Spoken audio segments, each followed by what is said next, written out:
comenzar la clase de depresión y tratamiento antidepresivo en la vejez. Vamos a ver que es un tema que tiene varias vertientes, es un tema importante, porque la depresión ahora vamos a ver que tiene muchas causas y muchas consecuencias en la vejez. El impacto de la depresión en la vejez es intenso. Está asociado con la soledad, el aislamiento, hoy en día que tenemos los adultos mayores aislados por la cuarentena, ¿no? Con enfermedad física y con dolor.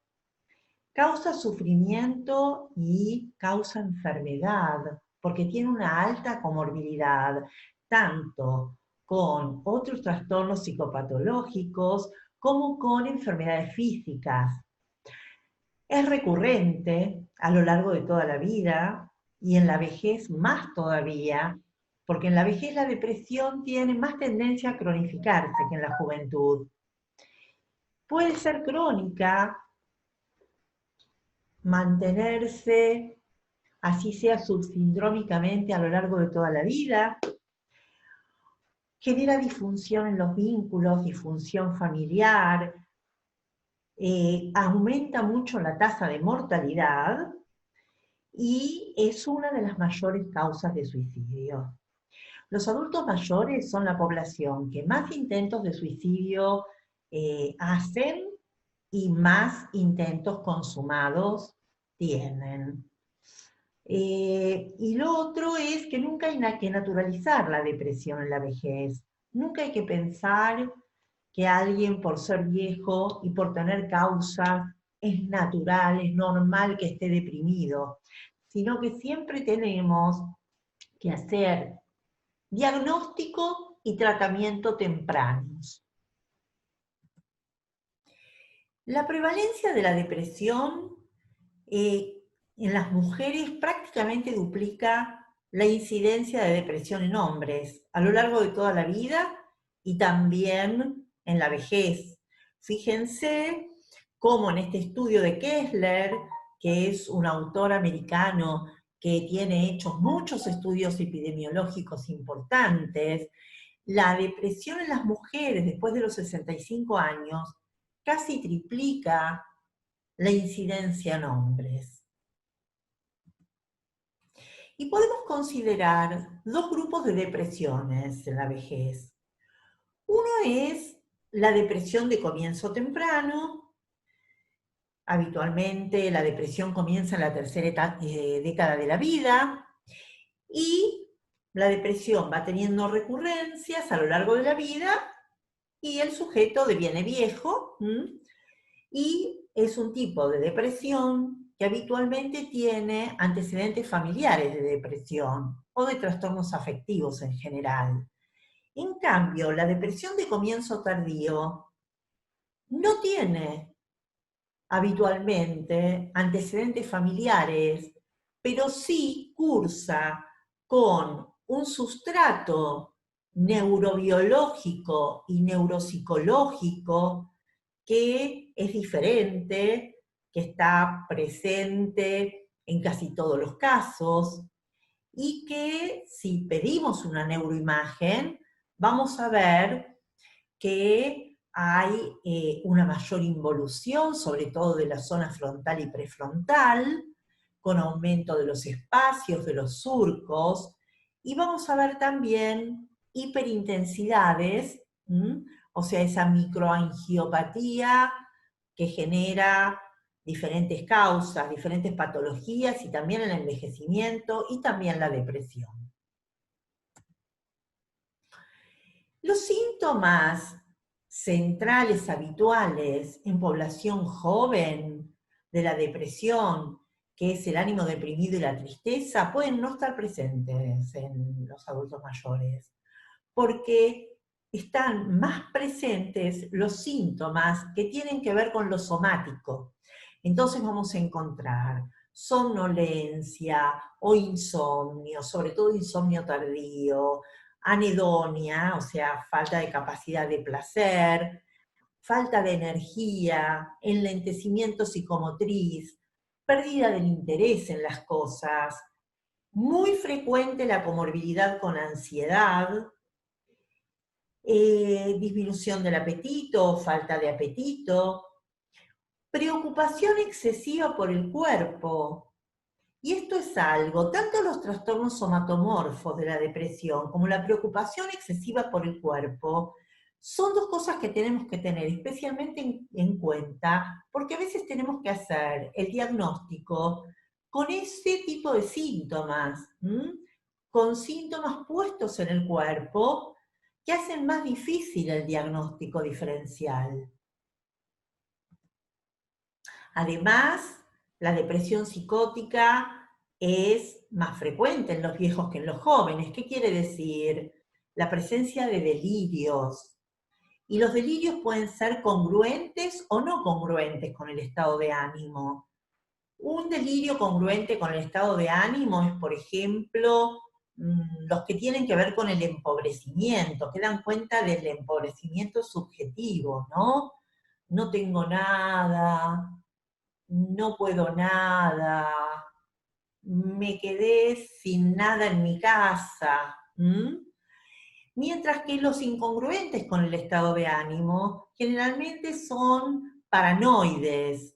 Entonces es, me robaron, me van a robar, me quieren sacar lo que tengo, me quieren dañar. Ya dijimos, las tasas de suicidio más altas, la comorbilidad con enfermedades neurológicas y sistémicas, y algo muy importante es el deterioro cognitivo que trae la depresión. Hace muchos años, 30 y pico de años, se llamaba esto pseudodemencia depresiva.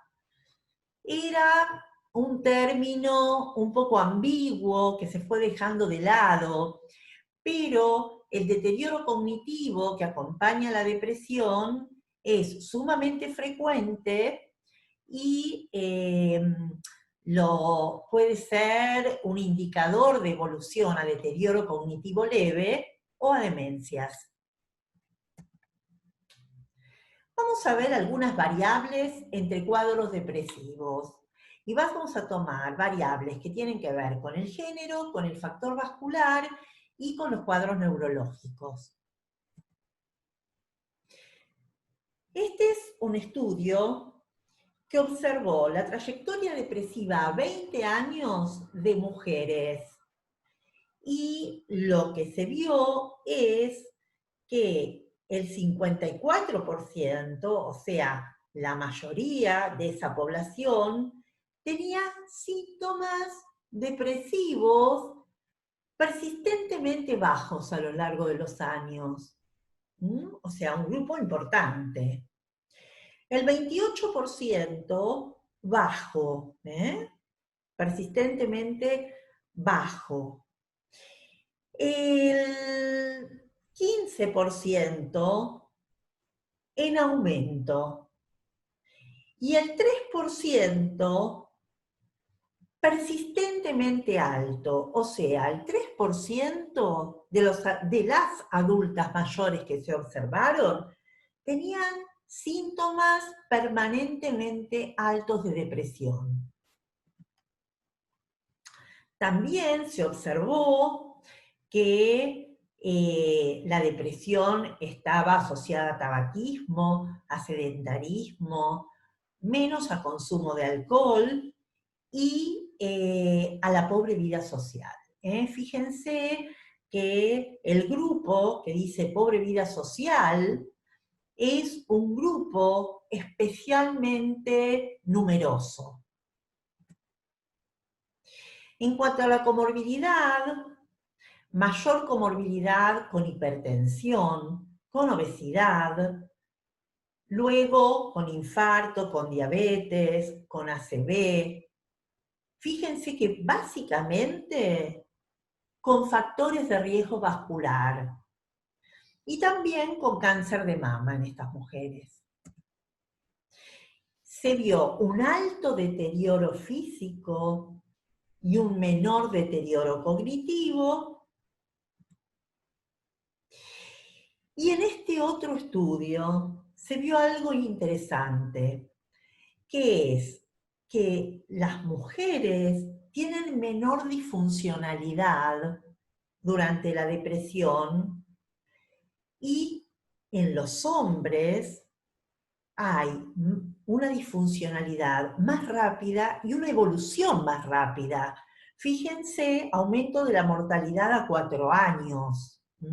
O sea que lo que muestra este estudio es que en los hombres y en las mujeres la depresión tiene un curso diferente. Vamos a pasar a la depresión vascular. La depresión vascular se definió en 1997, la definió Alexopoulos primero como un síndrome disejecutivo, porque se basó en las características clínicas de disfunción ejecutiva. De esa hora vamos a ver lo que es la disfunción ejecutiva. Pero es un trastorno cognitivo inherente a la depresión, y sobre todo en la depresión en la vejez y de la depresión vascular. Entonces, Alexopoulos contempló lo funcional, contempló la evolución y dijo, la depresión vascular es un síndrome disejecutivo. En cambio, el grupo de Krishnan dijo, definimos la depresión vascular por las lesiones en resonancia magnética nuclear, que es lo que les decía de la microangiopatía, de las hiperintensidades. Entonces, la llamó depresión isquémica subcortical. Entonces, la depresión vascular se caracteriza por tener apatía o síntomas apáticos, enlentecimiento psicomotor, importante, pobre insight, discapacidad desproporcionada para el Estado, disfunción ejecutiva y otros déficits cognitivos que vamos a ir viendo. Ahora, ¿qué es la disfunción ejecutiva entonces? La disfunción ejecutiva es la dificultad para la planificación, para la iniciativa, para el mantenimiento de lo planificado, para el orden, para las conductas complejas y dificultad importante en el pensamiento abstracto. Entonces, cuando decimos disfunción ejecutiva, nos referimos a esto.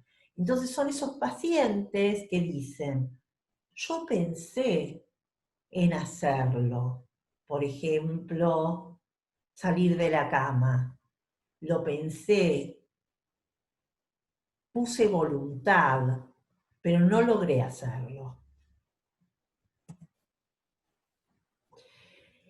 Siguiendo con el tema de la cognición, fíjense que 30-40% de los pacientes con depresión tiene trastorno cognitivo.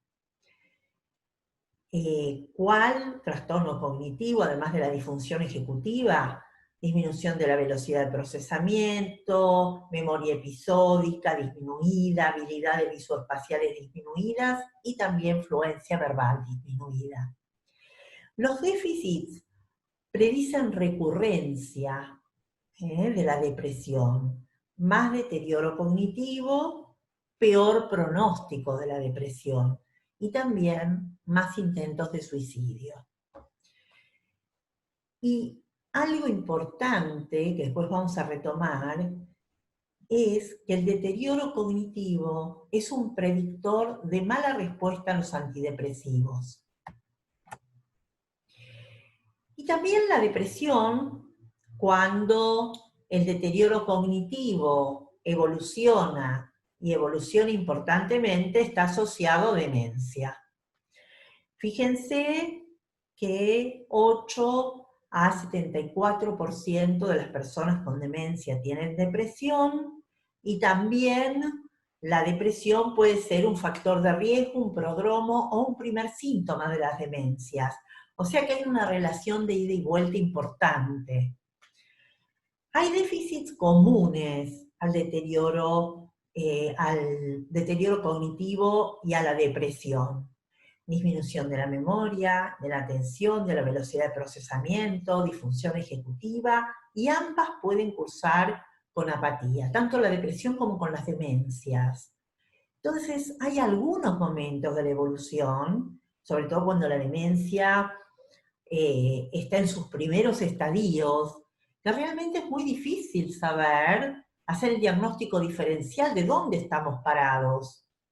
Si estamos más en un cuadro de deterioro cognitivo que puede ser reversible con la mejoría de la depresión, o si ya hay un deterioro evolutivo. La depresión subsindrómica puede ser una reacción negativa al deterioro. ¿Qué quiere decir esto? A ver, primero les quiero decir que la depresión subsindrómica es la depresión más frecuente en la vejez. Es una depresión con pocos síntomas o con síntomas solapados, muchas veces puestos en el cuerpo, como les decía antes, pero que tiene las mismas consecuencias que la depresión mayor. Y a veces, cuando los pacientes empiezan a deteriorarse y se dan cuenta, toman conciencia de que se están deteriorando, se deprimen. Y se deprimen subsindrómicamente, y esto tenemos que diagnosticarlo y tratarlo. Por eso les decía que la depresión, el deterioro cognitivo y la evolución a la demencia es todo un espectro realmente muy amplio y de mucha importancia. En la enfermedad de Parkinson suele presentarse depresión. Es una depresión más leve, más achatada, que puede tener más síntomas apáticos, más mal humor, más irritabilidad, más enlentecimiento psicomotriz y más falta de voluntad y de capacidad de placer. Muy achatada y muy enlentecida es la depresión en la enfermedad de Parkinson. En la demencia vascular cursa con más síntomas vegetativos, como fatiga, debilidad muscular, pérdida de peso, y más la habilidad emocional. Y fíjense que la depresión post-accidente cerebrovascular se presenta en 1 de cada 3 pacientes post-ACV, o sea, es realmente muy frecuente. Puede ser precoz o tardía después de los 6 meses. Es el principal factor de mal pronóstico, de mala recuperación. Y también incrementa la mortalidad hasta 10 veces. Por eso es muy importante diagnosticar y tratar lo más tempranamente posible la depresión post-ACV, porque tiene consecuencias realmente de mucho impacto en la funcionalidad y también en el pronóstico. Y fíjense que teniendo tanta importancia, el subdiagnóstico es del 50 al 80%. Vamos a ver cuáles son los mecanismos neurobiológicos de la depresión y de las comorbilidades de la depresión. Primero lo vascular y lo degenerativo, ¿no? Que dijimos que hay ahí una relación mutua, vascular, degenerativo y depresión muy importante.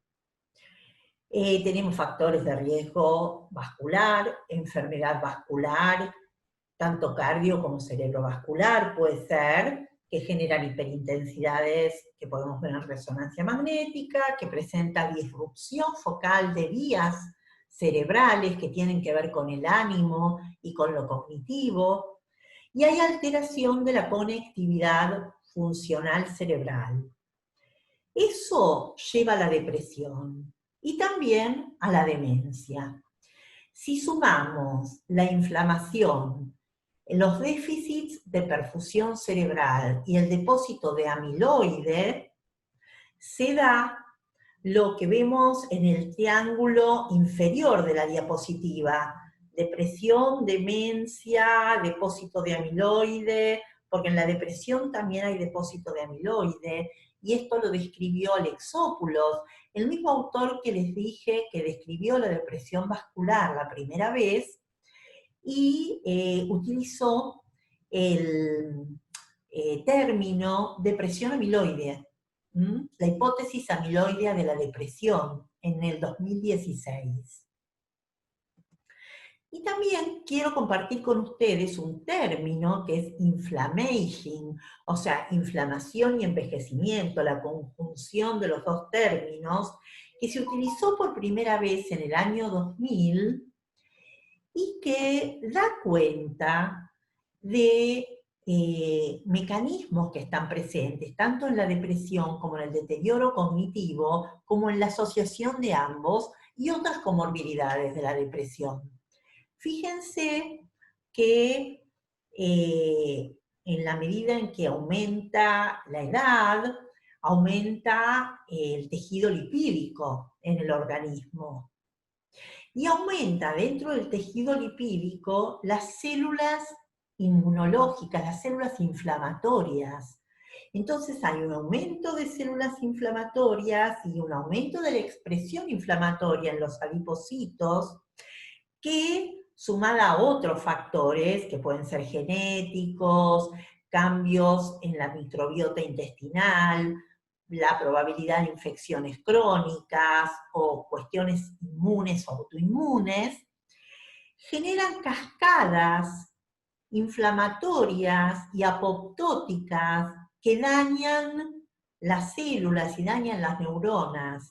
Entonces se genera disfunción mitocondrial, aumento del estrés oxidativo, aumento de alteraciones epigenéticas, productos senescentes, de células paracrinas senescentes, y microARN, que es tóxico celular.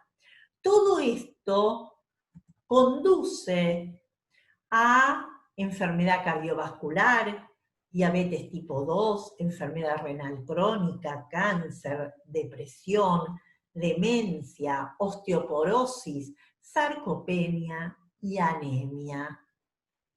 Todo lo cual genera discapacidad cognitiva y física, multimorbilidad, fragilidad y mortalidad prematura.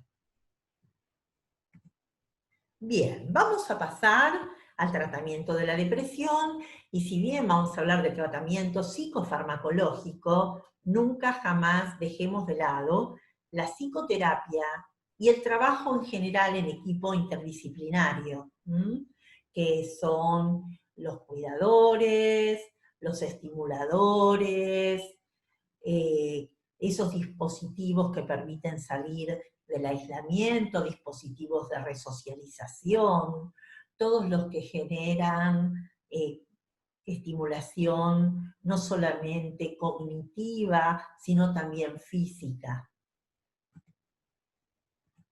Todos estos son los antidepresivos que tenemos hoy en día, que son o selectivos o no selectivos. Dentro de los selectivos tenemos los antidepresivos, que son los de primera línea para el tratamiento de la depresión en gerontes, que son los IRS, paroxetina, sertralina, fluoxetina, citalopram, escitalopram, fluvoxamina y vortioxetina. Estos son todos los IRS que tenemos.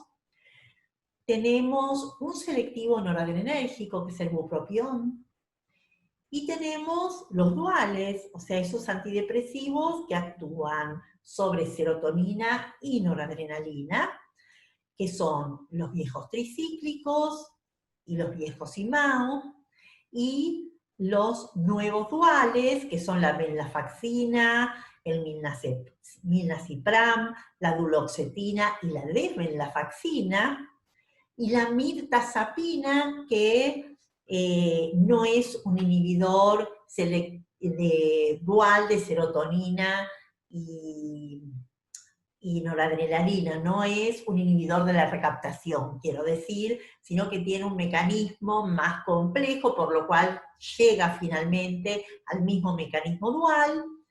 Y la agomelatina, que es el único antidepresivo que tenemos, que actúa sobre serotonina y sobre melatonina. Vamos a ver algunas cuestiones de los diferentes grupos. Por un lado, tenemos los IRS, que les decía que son los de primera elección, porque son muy estudiados, porque no tienen efecto anticolinérgico, salvo la paroxetina a altas dosis. Producen muy pobre sedación, salvo la paroxetina a alta dosis también, y no son cardiotóxicos. ¿Cuáles son los efectos de inicio de tratamiento de los IRS? Los mismos que se dan en población joven. Alguna cefalea, algún trastorno gastrointestinal, la posibilidad de insomnio por activación al principio del tratamiento. Y después se pueden dar disfunciones sexuales, cambios en el peso, efectos extrapiramidales, sobre todo acaticia, que son esos movimientos imparables de las piernas, que van acompañados de la sensación subjetiva de ansiedad y angustia.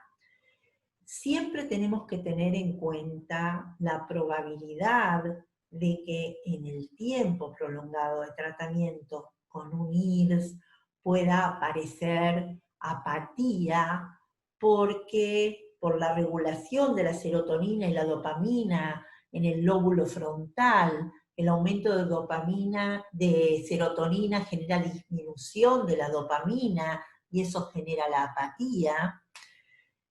Todos los psicofármacos pueden dar síndrome inadecuado de hormona antidiurética con hiponatremia. Siempre tenemos que pedir dentro de la rutina el ionograma. Caídas, esto no solamente los antidepresivos, sino también todos los psicofármacos, anticonvulsivantes, benzodiazepinas, antipsicóticos pueden producir caídas. Y el síndrome de discontinuación, sobre todo paroxetina, e interacciones medicamentosas, paroxetina y fluoxetina, que son dos inhibidoras de una enzima en el citocromo P150. Dentro de los duales son muy eficaces, inclusive son eficaces cuando el paciente no responde a los IRS, al igual que los IRS tienen eficacia en depresión y ansiedad, y tienen pobres interacciones farmacológicas. El que tenemos hace más tiempo y utilizamos realmente mucho es la venlafaxina. Lo que hay que tener cuidado con la venlafaxina es la posibilidad de que aumente la presión diastólica o genere hipertensión. Entonces lo utilizamos con cuidado, con controles, sobre todo si el paciente ya es hipertenso. Pero es un antidepresivo realmente muy eficaz y que en la medida en que vamos variando la dosis, va cambiando el mecanismo de acción y se va haciendo cada vez más estimulante. ¿Cuáles son los efectos secundarios más frecuentes de los duales? Los efectos que ya les dije que tienen que ver con la regulación de la serotonina, que les dije cuando hablábamos de los IRS, y se puede agregar sudoración, temblor, sequedad bucal, visión borrosa, insomnio, porque son más estimulantes todavía, lo mismo la ansiedad, y tenemos que tener mucho cuidado con el síndrome de discontinuación con venlafaxina. No tanto con los otros, pero sí con venlafaxina hay que reducirla muy gradualmente. También con desvenlafaxina, pero sobre todo venlafaxina. Dijimos hipertensión, hagamos controles, y el aumento de peso, sobre todo la mirtazapina. Los otros producen el mismo aumento de peso que puede producir cualquier antidepresivo, pero la mirtazapina produce mucho aumento de peso, produce aumento de peso, somnolencia, es antiemético. Por último, el bupropión es un un antidepresivo que nos sirve en las depresiones inhibidas, porque es más estimulante y más desinhibidor. Lo que tenemos que tener cuidado es en pacientes que tienen daño cerebral, porque disminuye el umbral convulsivo. Los efectos secundarios son aquellos derivados de la misma estimulación, que puede ser la ansiedad, el insomnio, cierta inquietud. Y los tricíclicos son antidepresivos que conocemos hace muchísimos años. ¿Y cuándo los utilizamos en los viejos? Pues sabemos que el problema es el efecto anticolinérgico potente que tienen.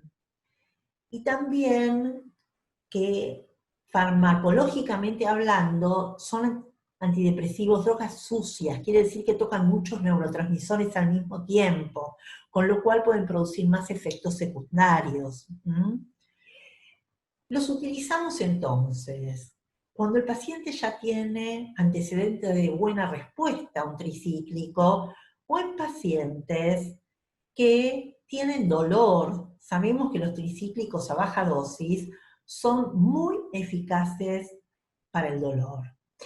Y también los utilizamos a baja dosis en pacientes que tienen colon irritable, porque la paroxetina de los SIRS, que les dije que es la que más tiene efecto anticolinérgico, y los tricíclicos a baja dosis, son el tratamiento de elección en el mundo del colon irritable o patologías que predispongan a las diarreas. Hay varios antidepresivos en estudio, pero todavía no los estamos utilizando. Y en las guías de antidepresivos para tercera edad, tercera y cuarta edad, tenemos que decir, simplemente les traje esta, que es una guía que salió en Francia el año pasado, que es la última que salió, para que vean esto que les decía antes, ¿no? Cómo los SIRS son de primera línea, tanto en la depresión leve a moderada, como en la moderada severa, con deterioro cognitivo, con agitación psicomotriz. Y en segundo lugar, los duales. También cuando hay severo enlentecimiento psicomotriz, severa alteración del sueño y severa anedonia. Y un paciente que recibe antidepresivos y que entra en remisión por un año, ¿qué hacemos? Porque si no entró en remisión, seguimos con el tratamiento antidepresivo, haciendo las potenciaciones, las combinaciones, lo que necesitemos hacer, que pensemos que es una estrategia positiva para ese paciente, ¿no? Pero si el paciente entra en remisión, si es un primer episodio, podemos ir haciendo una disminución gradual del antidepresivo. Si es un segundo episodio, tenemos que continuarlo por un año más, o sea, 2 años. Y si es un tercer episodio, tenemos que considerar tratamiento por 5 años o a largo plazo, muchas veces de por vida.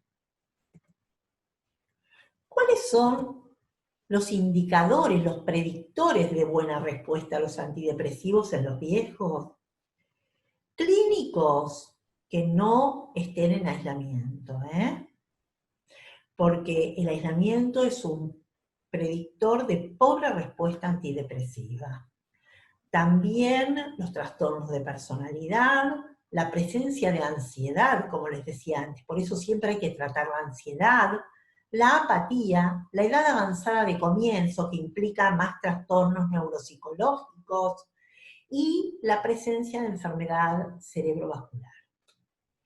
El aumento de la inflamación da cuenta de la depresión y sus comorbilidades, ya lo vimos antes, la presencia de hiperintensidades, los trastornos cognitivos, y hay algunos marcadores genéticos que tienen que ver con los transportadores de dopamina y de serotonina, formas polimorfismos que implican pobre respuesta antidepresiva.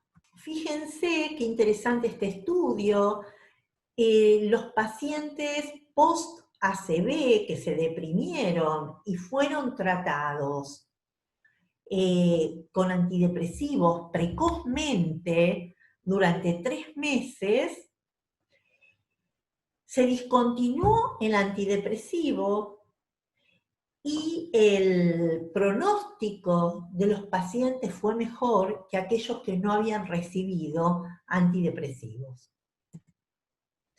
Bueno, hasta aquí la clase de hoy. Muchas gracias y si tienen alguna duda me pueden mandar un mail y nos mantenemos en contacto. Hasta luego.